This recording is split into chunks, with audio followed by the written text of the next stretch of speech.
পুৰুষত্ব, নাৰীত্ব, non বাইনেৰিত্ব ইত্যাদিৰ দৰে কিছুমান সংকীৰ্ণ পৰিচয়ৰ সৈতেই ওতঃপ্ৰোতভাৱে জড়িত হৈ অতি জটিলতাৰে সেইসমূহৰ লগত লাগি থাকি বিভিন্ন অজুহাতেৰে বিভিন্ন যুক্তিৰে আৱেগেৰে সেইসমূহকেই নিজৰ আটাইতকৈ ব্যাপক আটাইতকৈ মুখ্য পৰিচয় বুলি গণ্য কৰি বিভিন্ন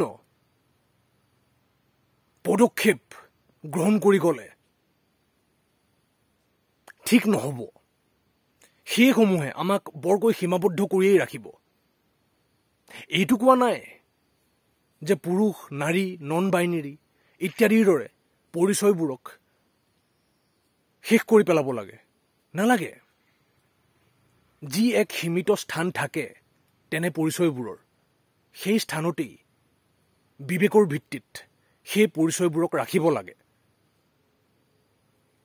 কিন্তু আমাৰ যে আৰু এক ব্যাপক পৰিচয় আছে যে আমি মানুহ হয়, তাতকৈও যে আমাৰ এক ব্যাপক পৰিচয় আছে যে আমি প্ৰাণী হয় অন্যান্য প্ৰাণীৰ দৰে, আৰু আটাইতকৈ ব্যাপক যি এক পৰিচয় আছে আমাৰ যে আমি সজাগ সাক্ষী হয় যি সমগ্ৰ সংসাৰক জীৱনক এক সপোন, সত্য যেন লগা এক সপোন বুলি জানো।